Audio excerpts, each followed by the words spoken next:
नमस्कार दोस्तों। जैसा कि इस भयानक महामारी के दौरान हमारे युवाओं के मन में कुछ न कुछ विचार तो ज़रूर आते ही होंगे। जैसा एक विचार है, यदि हमारे देश के पास नोट छापने की मशीन है तो क्यों हम अनलिमिटेड नोट नहीं छाप सकते। और दूसरा, हमारा देश दूसरे देशों की तुलना में करेंसी के मामले में कमज़ोर क्यों है। सरकार यदि अनलिमिटेड नोट छाप दे तो ना तो कोई युवा बेरोजगार रहेगा, ना ही कोई भीख मांगेगा, न ही कोई व्यक्ति सड़क के किनारे भूखा सोएगा और न ही किसी व्यक्ति को अपने परिवार से दूर रहना पड़ेगा। लेकिन सरकार ऐसा क्यों नहीं करती। यदि सरकार ऐसा करे तो क्या होगा, उस पर आज हम ये विचार करते हैं। यदि सरकार अनलिमिटेड पैसा छाप दे तो जैसे हम बाज़ार से कोई ब्रेड का पैकेट 20 रुपये में ख़रीदते हैं तो उस ब्रेड के पैकेट की कीमत हज़ारों में हो जाएगी। मान लीजिए एक देश में 10 लोग रहते हैं, उन सभी के पास 100 रुपये हैं और उस देश में खाने के लिए केवल 50 केजी चावल हैं। यदि सरकार अनलिमिटेड पैसा छाप दे तो प्रत्येक बंदे के पास यदि हर हज़ार के नोट हो जाएं तो 10 बंदों के पास 10,000 रुपये हो जाएंगे। तो उसी प्रकार जिस प्रकार 50 केजी चावल उसी प्रकार 50 केजी चावल की कीमत 500 रुपये हो जाएगी, जिससे महंगाई बहुत ही ज़्यादा बढ़ जाएगी। जब भी करेंसी बढ़ जाती है तो सभी के पास पैसा बढ़ जाने से परचेजिंग पावर है वो ऑटोमेटिक ही बढ़ जाएगी। लेकिन इतिहास में 2 देश केवल ऐसे हैं जिन्होंने यह गलती की है। पहला देश जर्मनी और दूसरा देश जिम्बाब्वे। जैसा कि पहले वर्ल्ड वार में जर्मनी ने अनेक देशों से बहुत पैसा उधार लिया, जिससे जर्मनी युद्ध में हार गया, जिसके कारण वहाँ मुद्रा आसमान को छूने लगी। उन्होंने अनलिमिटेड पैसा छाप लिया।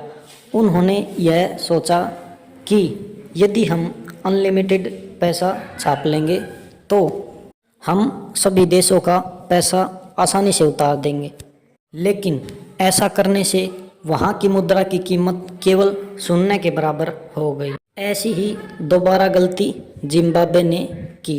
वहाँ पर इतनी ज़्यादा करेंसी छाप दी गई कि एक ब्रेड का पैकेट लेने के लिए बैग भर कर पैसा देना पड़ता था। इसी कारण जिम्बाब्वे का स्टॉक मार्केट बिल्कुल ज़मीन पर आ गया। लेकिन आज हम जानना चाहते हैं कि जब हमारा देश आज़ाद हुआ तब $1 की कीमत 1 रुपये के बराबर थी, लेकिन अब $1 की कीमत 70 रुपये के बराबर कैसे हो गई।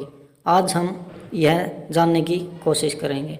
देखो दोस्तों, कोई भी देश जितना ज़्यादा एक्सपोर्ट करेगा, मतलब अपनी चीज़ों का निर्यात करेगा, वो देश उतना ही ज़्यादा प्रॉफिट करेगा।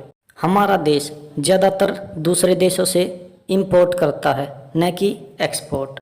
कोई भी देश यदि इंपोर्ट या एक्सपोर्ट इंटरनेशनल लेवल पर करता है तो वो 80% डॉलर में यूज करता है और इंटरनेशनल मार्केट में हमारे पैसे की कीमत 0.1% डिमांड है।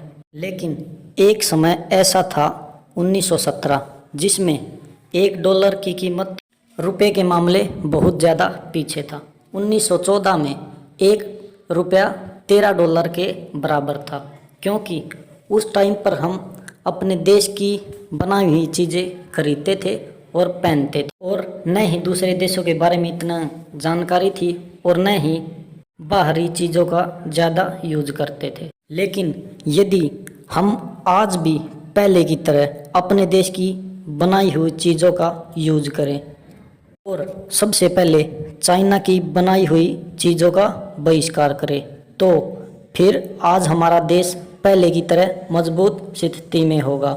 यही कारण है कि आज हमारा देश दूसरे देशों की तुलना में बहुत पीछे है। यदि हम फिर अपने देश की बनाई हुई चीज़ों का यूज करेंगे और उसे अपनी डेली रोज़मर्रा की ज़िंदगी में इस्तेमाल करेंगे तभी हमारी आर्थिक स्थिति सुधर पाएगी और हमारा देश फिर से एक खुशहाल देश होगा और फिर से हमारा देश $1 की तुलना में बहुत ही ज़्यादा मजबूत होगा। इसलिए अतः आपसे सभी से निवेदन है कि हमारे देश में जो भी चीज़ें बनती हैं उसका इस्तेमाल करें, दूसरे देश की चीज़ों का बहिष्कार करें।